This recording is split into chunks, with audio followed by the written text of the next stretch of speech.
Bon, là-bas, faut y aller, hein. Ah bah là-bas, il y a des vrais mecs, c'est des vrais bûcherons, ça fait plaisir, avec plein de poils et tout. Mais oui, je suis sûre qu'un Québécois, tu le laisses dans une forêt avec une caisse de bière, tu reviens 3 jours après, t'as construit un chalet. Hein, un Français, tu le laisses pendant 3 jours, tu reviens, il est bourré, exactement. Ah, c'est marrant parce que je lisais il y a 3 jours dans un magazine féminin que la première qualité qu'un homme vend à une femme, il paraît que c'est son côté protecteur. Bizarre, hein? Oui, il paraît que chaque homme croit qu'il protège son foyer et sa femme.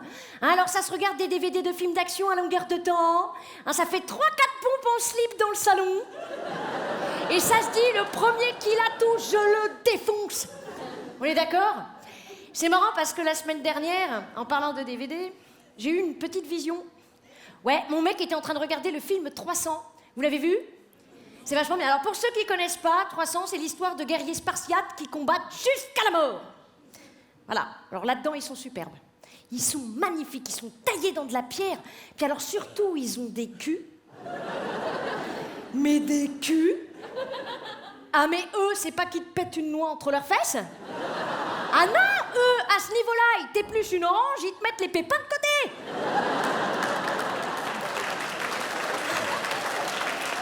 Ah bah t'as ça à la maison, t'as plus jamais mal à la tête, hein. C'est des aspirines, les mecs. Donc je regarde le film, je regarde mon mec, je regarde le film, je regarde mon mec, je regarde le film, je regarde mon mec. Erreur! Ne jamais faire ça, les filles. Mais non, il y avait les guerriers spartiates d'un côté, puis de l'autre côté, mon mec. Donc un mec, quoi. Un costaud comme un Mikado au beurre. Allongé, le bidou à l'air, les épis sur la tête, t'as l'impression qu'il y a des moulins à vent dans la chambre. Ne jamais faire ça, moi j'avais l'impression d'être schizophrène. Le choc des civilisations. Et là, je sais pas si ça vous a déjà fait ça, les filles. Mais moi, il se retourne vers moi, il me regarde droit dans les yeux, et là, il me dit tu me trouves comment par rapport à eux?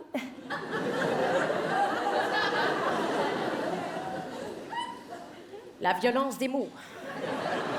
Ah bah là, je peux lui briser sa vie en 2 secondes. Ben ouais, avec une chose très simple, qu'on appelle la vérité. Bah oui, attendez, vous me voyez lui dire, non mais attends chérie, écoute, tu me demandes de comparer un resto 5 étoiles avec une cantine. Ben oui, c'est très sympa la cantine, on peut y aller tous les jours, mais on sait aussi que c'est dégueulasse. Ah, je suis dur, hein. Ça va les mecs?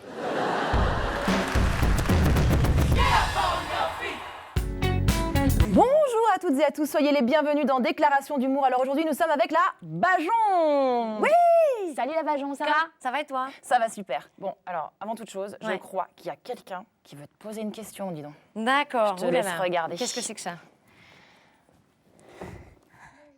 Bonjour la Bajon, c'est donc Harold qui a une question à te poser. Oui, alors, je voulais savoir, la Bajon, si tu pensais que la valétudinaire des foules était rédhibitoire. Et je voulais savoir aussi, c'est très important, à quelle fréquence tu t'épiles. Merci. Qu'est-ce que je pense de la valétudinaire des foules? C'est une très très bonne question. Je pense que c'est un peu dépassé comme concept. Et concernant mon épilation, c'est tous les jours car j'ai une forte repousse. Très forte repousse. T'es portugaise? Non, marocaine, mais il y a de la matière. Alors toi, la Bajon, tu es humoriste, auteur, comédienne. Ouais. C'est pas mal, hein, tu Voilà. cumules. Ouais. Et alors moi, je suis une fan inconditionnelle de tes bretelles, je tenais à te le dire. C'est vrai? Ah oui? D'accord. Par contre, il y a un petit truc que j'ai envie de savoir. C'est juste pour accessoiriser ta tenue de scène ou c'est pour te donner de la contenance, les bretelles? Parce que tu tires souvent dessus quand même. Hein. Non, à la base, c'était parce que j'étais fan de Charlie Chaplin. Et je trouvais que ça rappelait un petit peu ce personnage. Et voilà, j'avais envie d'un truc qui change un peu de ce qu'on voit d'habitude. Mais figure-toi que je les ai perdus, ces bretelles. Ah et bon? je sais pas si je vais continuer à les... Je sais pas. Je me cherche un peu encore en ce moment. Alors toi, tu as la bougeotte, tu as fait des études dans ce sens. Le voyage, c'est une passion. Et c'est bizarre parce que t'en parles pas du tout dans tes sketchs, alors que ça pourrait être un truc qui t'inspire, tu vois. Oui, non, mais c'est vrai, ça va peut-être venir, mais c'était pas la priorité. J'avais des sujets qui me faisaient plus marrer que de raconter des voyages. En plus, c'est déjà fait par un autre humoriste que je ne citerai pas, parce que j'aime pas ce... T'aimes pas ce qu'il fait. Mais il se reconnaîtra. Mais non, après, il m'est arrivé des trucs drôles là-bas, mais c'est vrai que c'est pas ce qui m'a inspiré le plus. Voilà, je suis partie au Népal. Je suis partie avec 2 mecs là-bas et j'aurais jamais dû partir avec eux. Oui, parce que oui, pour la petite anecdote, il y en a un qui a essayé de me serrer. Voilà, il a essayé de voilà. Et quand j'ai dit non parce qu'il était laid, eh bien, et non, mais il m'a dit je ne continue pas le voyage avec toi, je peux pas rester à tes côtés. Et je suis restée toute seule à Katmandou. Voilà. Ah, sympa comme Ouais. concept. Dis donc, Mais t'as pas ouais. flippé un peu parce que... Non, du coup, j'ai rencontré un moine. Ah. Et je suis sortie avec un moine. T'es sortie avec un moine, c'est possible de sortir avec un moine? Non, Ouais, faut que tu ouais. m'expliques parce que les moines, normalement, c'est... Ouais, normalement. Mais c'est extraordinaire quand même. J'ai vraiment fait un pèlerinage bouddhiste après. Ah ouais, carrément, Ouais. ça t'a donné... Ouais. Ah ouais, c'est intéressant. Et du coup, est-ce que ça par exemple, ce pèlerinage, est-ce que ça t'a servi sur la scène? Parce que souvent, on est anxieux quand on monte sur scène, même si il y a ce côté excitation, etc. Mais du coup, est-ce que ça t'a permis de gagner une certaine sérénité et d'appréhender les choses différemment? Mais c'est là-bas en fait que j'ai décidé de faire de la scène. C'est Ah en ouais. marchant, ouais. C'est en marchant autour du temple. T'as Je une me suis dit, révélation. mais ouais, je me dis mais c'est voilà, faut que je fasse ça. Et ben du coup, c'est grâce à cette aventure que j'ai pris la décision là-bas. Je me suis dit mais il faut vraiment que tu fasses un truc que tu kiffes. Et tu me parles d'encens, tout ça, donc on imagine peut-être un objet fétiche, quelque chose que tu as ramené avec toi, que tu gardes et qui te donne la foi, la force quand tu montes sur scène. T'as gardé un Ouais, truc? c'est une petite pierre. Ah, une pierre Ouais. de quoi? C'est un cadeau de ce moine. C'est une pierre, je ne sais pas ce que c'est, mais c'est une très très belle pierre. Et je pense que c'est là-bas, tu sais, ça garde les énergies. C'est comme un porte-bonheur. Dans ton sketch du chômage, tu nous dis que comment vivre sans une thune, enfin que t'as pas de thune et comment on vit sans une thune. Ouais. Bah, finalement, tu aurais peut-être dû faire Pékin Express parce qu'avec 1 euro, tu nous fais le tour du monde, tu vois. Alors, non, parce qu'en fait, oui, je suis au chômage, donc j'explique dans mon sketch que je suis pauvre, mais avec 1 euro, moi, je n'arriverai pas à vivre. Non. Parce que je vis au-dessus de mes moyens. Moi, il faut savoir un truc, c'est que je suis régulièrement à découvert et que Ah, la Bajon est dépensière. Ouais, donc. je suis super dépensière. Ouais. Mais genre, t'es une fifi, c'est ça? Tu t'achètes des... Et bien oui, là, pas par du tout. exemple, au moment où je te parle, je me dis, tiens, ce qui serait pas mal, c'est qu'on aille chez Zara juste après. Quoi. Ah oui, effectivement, ouais, Non, mais tu vois, je me félicite souvent. Je me félicite, je vais m'acheter un petit truc pour me féliciter. Quoi. Ah, c'est Ouais. sympa. Donc, alors si tu te prends un beat sur scène, du coup, tu te félicites pas, donc tu t'achètes rien. Par contre, Si, ou sinon, je vais me dire, Aussi. écoute, tu mérites, t'as te consoler. morflé, va te faire plaisir, quoi. je crois savoir que tu as bossé dans des rédactions de magazines féminins. Ouais. Putain, le pied. Oh, t'étais aux premières loges, quoi. Alors, c'était bien, pourquoi? Parce que j'avais plein de petits échantillons de crème, de parfum, de maquillage gratos. En revanche, je vais t'avouer un truc, ça n'a pas du tout été un plaisir. Ah bon Non. Pourquoi les filles, c'est pas sympa, en fait? Non, voilà. Et puis la direction, surtout, était extrêmement... comment dire? Oui, on n'était pas très bien traités. Hein, Tu vois, le film, Le Diable s'appelle... S'habiller en Prada. S'habiller en Prada, voilà. Ouais. Et ben même, voilà. Ah ouais, quand même, c'était hardcore. Donc. Ah ouais, j'étais un Mais en- esclave. Hein. Ouais, enfin, en même temps, ça t'a quand même servi pour ton spectacle, parce que finalement, c'est là que t'as commencé à... Tu vois, ça t'a... Oui, mais ça m'a donné la rage, en fait, de sortir de ces boulots de merde. Parce que c'est un cercle vicieux, tu vois, tu fais ces petits boulots-là parce que quand même c'est alléchant, t'es dans le milieu de la mode, c'est sympa, mais en même temps ça m'a donné envie d'en sortir parce que j'étais pas bien traitée là-bas, voilà, d'ailleurs si je la recroise, ma patronne, Ouais, je me demande si j'aurais pas envie de lui cracher dessus. Mais invite-la à un de tes spectacles, moi j'ai envie de te dire comme ça, non seulement elle va te payer, donc c'est quand même pas mal, tu vois. C'est pas Tu vas lui bête, piquer des c'est poignards pas dedans. bête ça, c'est bien. Puis voilà, puis C'est tu pourras bien. lui dire tout ce que tu veux, tu vas la regarder bien droit dans les yeux, dire Non mais c'est vrai, en plus, non mais vraiment j'aurais vraiment envie de faire ça, ouais. Parle-moi de l'odeur de tes voyages, Anso. L'odeur de mes voyages, le curry, l'encens. Ouais, surtout des odeurs d'encens. Le Népal, tu vois. Ouais. Ouais. L'odeur du shit népalais aussi, très bien. Tiens. Alors, toi, ça, avant d'être humoriste, quand même, tu as joué dans des pièces, tu as joué dans du Labiche, dans du Tchekhov. Comment tu as géré ce grand écart? Parce que c'est quand même quelque chose de... Bah, c'est en ayant fait, si tu veux, les cours Simon. Moi, je suis arrivée en étant un petit pitre. Et c'était mon but sur scène, tu vois, de faire des conneries, de faire marrer les gens. Et ils se sont dit, bon, bah d'accord, ok, tu sais faire ça. Et bah, c'est très bien, bah, maintenant tu vas nous faire pleurer. Et ils m'ont fait jouer dans l'atelier de Jean-Claude Rimbert pendant 1 heure au théâtre du Gymnase. Pas mal. Et je devais chialer pendant 1 heure. Et tu as réussi et Ouais, j'ai réussi. Et j'ai vraiment découvert ouais, que je pouvais faire autre chose aussi. C'est intéressant. C'est une anxieuse, la Bajon, ou pas? Oui, ouais. Oui, je somatise beaucoup en plus. Ah. Je fais des plaques d'eczéma. Mais non. Si. À coup sûr, un jour, je vais développer une maladie. Hein. Mais T'es hypochondriaque. T'es un peu oui, hypochondriaque? ouais. Ah ouais. Dès que je sens une boule, là, je me dis merde, attends. Ça y est, j'ai une maladie, tu vas avoir un tout bib. Mais bien sûr. Alors, quand t'es angoissée, monter sur scène, bon, j'imagine c'est un exutoire, mais bon, justement, tu dois être encore plus, ça doit être exacerbé. Donc, comment tu fais pour le gérer, ça? Bah ça prend en fait. C'est-à-dire que les premières scènes que j'ai faites, j'étais extrêmement stressée. Avant, pendant, après. Après, j'étais hystérique. Ah oui, carrément. Ouais. Et on m'a fait la réflexion, on m'a dit, bon, la Bajon, il faut vraiment que tu te calmes parce que quand on me demandait alors, ça s'est bien passé, j'ai dit, ouais, ça va, c'est bien, voilà. Tu vois, j'étais comme ça. Et, Ah oui, effectivement, oui. Ouais. Donc, et puis, j'arrivais pas à dormir. Enfin, et ça s'apprend, tout ça. Ça s'apprend. Aujourd'hui, je stresse encore, hein, mais c'est un bon stress. C'est un stress, voilà, productif. Oui. Et du coup, tu doutes beaucoup de toi? Toujours. Un peu trop. Et il y a une salle dans laquelle tu rêverais de jouer? Ah bah l'Olympia. Ah ouais. Ouais. L'Olympia, c'est mythique pour toi, c'est là où... Mais franchement, hein, si je vois mon nom en rouge... Ce serait la consécration. Et ben je pourrais crever. Ah vraiment? Ouais. T'es comme ça, toi? Ouais. Foutez-moi le camp, je veux plus... T'es comme Dalida, je serais à mourir heureuse. sur scène, quoi. Ah ouais. Ouais. Et tu te vois faire ça toute ta vie? Ouais. Ouais. Ah ouais, jusqu'à ce que mort s'en suive.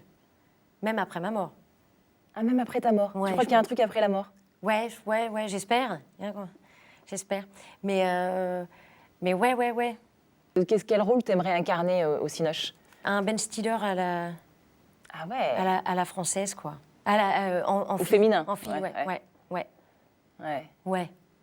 Une sorte de clown gaffeur, Mais tu sais qu'il écrit lui-même ses scénars, qu'il réalise même et qu'il se met en scène dans ses Mais films. dès que j'ai les moyens, je vais le faire. Ouais. Ça, ce serait vraiment le truc ultime que t'adorerais faire. Ah ouais, j'adorerais, ouais. Créer carrément un personnage, mais comme Jacques Tati, tu vois, avec Monsieur Hulot. Ouais. Et ben... Ami producteur, hein, si vous nous entendez. Si vous m'entendez, je suis là, quoi. Ouais.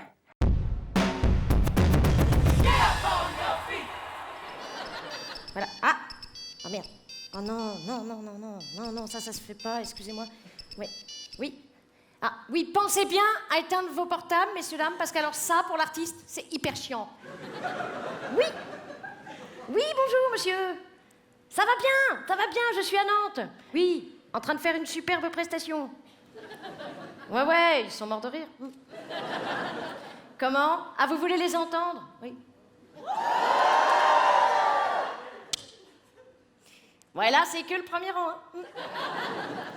Alors, c'est pourquoi aujourd'hui? Ah, ouais, ça m'intéresse pas du tout. Non, vous avez qu'à le proposer à des Nantais.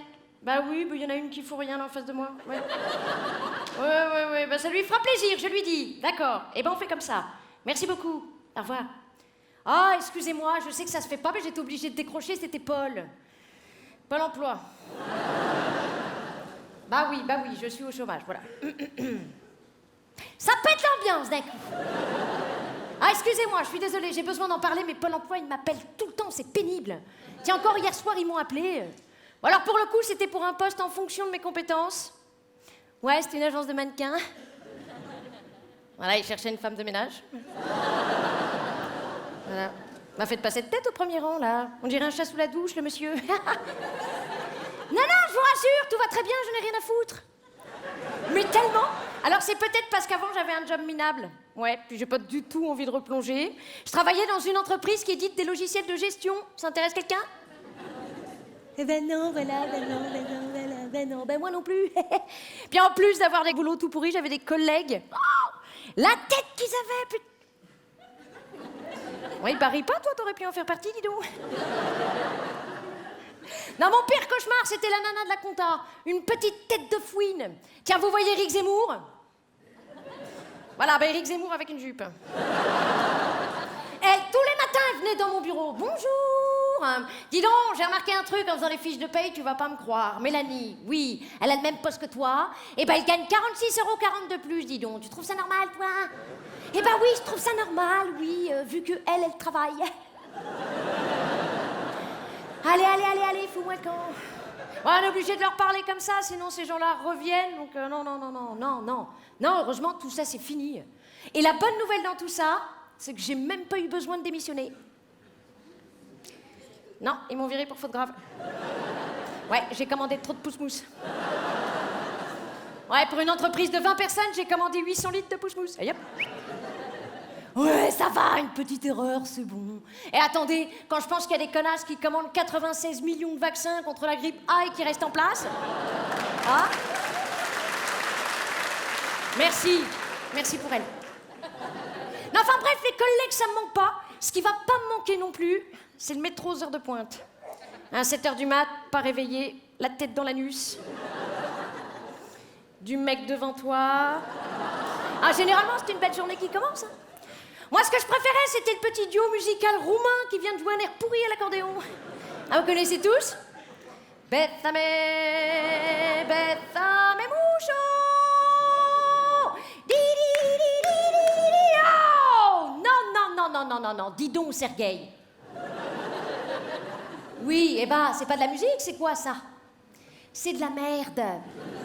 Si, tu hurles, tu viens de me ruiner les tympans, tu veux que je te rémunère en plus. Allez hop, tu prends ton enfant par la main. Ah oui, par le moignon. Tu prends ton accordéon, tu dégages. Ah bah oui, mais désolé, mais on est obligé de leur parler comme ça, sinon ces gens-là reviennent, donc... Ah, je suis contente de plus subir ça, attends. Moi, maintenant, le matin, je me lève, bon, il est 11h. Qu'est-ce que je fais? Je m'habille pas tout de suite. Non, d'abord, je reste nue. Je marche. Je me regarde un petit peu dans le miroir afin de contempler ce superbe et énorme fion. Qu'est-ce qui s'est passé, là? Hein, quelqu'un m'injecte de la raclette directement dans le cul quand je dors? Comment ça se passe? Qui fait ça? C'est toi? Il dit oui, en plus. Bah, très vite, je m'habille. Bon, une fois que je suis habillée, qu'est-ce que je fais? Bah, je me recouche. Bah, de toute façon, je peux rien faire, j'ai pas d'argent. En revanche, j'ai du temps. Et ça, c'est vachement bien d'avoir du temps, parce que j'ai pris le temps d'observer du coup. J'ai pu constater que mon appart était tout pourri. Ouais, c'est simple, il y a tout à refaire. J'ai pu observer mon mec aussi. Idem. Ah, et j'avais pas vu, il a une tête de goyave. Vous voyez ce que c'est, une tête de goyave ou pas? Non? Tiens, bah venez montrer aux gens, s'il vous plaît, ce que c'est qu'une tête de goyave. Tu veux pas? Tu viendras me voir à la fin. Ah oui! Et pour finir, il y a quand même un inconvénient au chômage. Hein, sinon, ce serait pas drôle. Non, le gros problème, c'est qu'on est souvent en décalage avec les gens qui travaillent. C'est vrai, l'autre jour, j'ai une amie qui m'appelle, qui me dit « Ouais, excuse-moi, tout à l'heure, quand tu m'as appelé, j'ai pas pu décrocher, j'étais en déj pro. Hein. » Oui, bah là, je vais pas pouvoir te parler non plus, je vais entamer une sieste pro. Voilà, puis carré la sieste, hein, je veux dire entre 12 et 18, va pas falloir m'emmerder. Ben oui, mais désolé, mais on est obligé de leur parler comme ça, sinon ces gens-là... Non, ils rappellent, mais c'était bien tenté. Ah, et il y a un dernier petit inconvénient aussi. C'est que c'est pas très sexy d'être au chômage. C'est vrai, hein, souvent quand j'arrive en soirée, ça le fait pas du tout. Bonsoir, Jean-Michel, médecin. Bonsoir, la Bajon, sans emploi. Alors, chère Anne-Sophie, Oui. j'aimerais que vous me parliez de quelque chose dont vous n'avez jamais osé parler, pas même à vos amis les plus proches. Bah, si, j'ai jamais dit que j'avais triché pour mon code de la route. C'est de la merde, ça, comme truc. Mais non. Non? Bah ouais, j'ai triché. J'ai regardé sur mon voisin. Toutes les réponses. Et tu ne t'es pas fait griller? Non. J'ai eu mon code. Et après, ma mère, elle m'a offert un cadeau. Et je lui ai dit merci. Voilà. C'est pas bien, hein? Bon, Est-ce que tu as envie de boire quelque chose, la Bajon, te sustenter de bonbons, de croissants Oui. Il y a du vin rouge? Non, je suis désolée, hein, j'ai du jus de fruits à la maison ou de l'eau, déjà c'est pas mal. D'accord, et ben oui, un petit peu de Allez. jus de fruits. T'as une devise Je... Tu conduis le camion, attention, il y a un lustre. Voilà. Oui. Oula, attention. Je te sers ou tu te sers? Tu te sers? Oui, Ok. je vais me servir. Alors, t'as une devise? La devise pour moi, c'est de jamais m'arrêter. Jamais t'arrêter. Non, ouais. Tu veux un petit peu? Non, je t'en prie, sers-toi, je me servirai. D'accord. Ta playlist en 3 titres, ça donnerait quoi? Ça donnerait de la musique classique, la deuxième symphonie de Mahler. Ah ouais, Gustave Mahler, j'adore. Voilà. Ça donnerait du Michael Jackson, Smooth Criminal, et puis la musique que j'ai mise tout à l'heure, Daft Punk. Alors nous, on a un rituel dans l'émission, parce qu'en général, on vous demande toujours le mot de fin, c'est hyper chiant. Ouais. Hein, on est d'accord? Ouais. Alors nous, c'est le pas de danse de fin, dis donc. Le pas de danse de fin. Exactement. Cool. Alors, ma petite Bajon, tu Oui. vas venir te mettre sur ce gros point rouge qu'il y a devant le camion, là. Ouais. Et donc, on va te lancer la musique à fond, évidemment. Et tu vas danser. Alors, comme je suis sympa comme Nana, Ouais. je vais t'accompagner, évidemment. Je vais te copiter. Je vais te copier. Hein, parce que bon, je vais pas te laisser toute seule dans ta C'est galère. sympa. Voilà. Je peux jongler En avec plus, ça c'est ou une pas? musique que j'adore. Oui, tu peux jongler. Oui, tu D'accord. fais tout ce que tu veux. T'en as pas, reviens par là, reviens par là.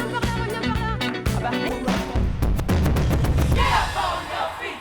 Je vous aime, les mecs, arrête, voilà, je suis un peu dure. Mais même mon mec, je l'aime. Je me fous un peu de sa gueule dans chaque sketch, mais je vous jure que je l'aime. La preuve, samedi prochain, c'est son anniversaire. Eh bien, je lui ai organisé une petite partouze. Sympa? Bah, il voulait un petit truc festif à partager en groupe. Ouais, alors au début, j'hésitais. Je me suis dit, oh là là là là là là, qu'est-ce que je fais? Un aqua boulevard ou une partouze? Bon, quitte à attraper des champignons.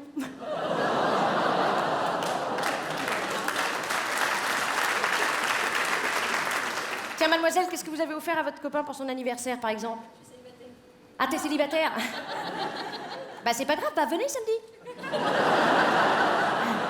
Venez.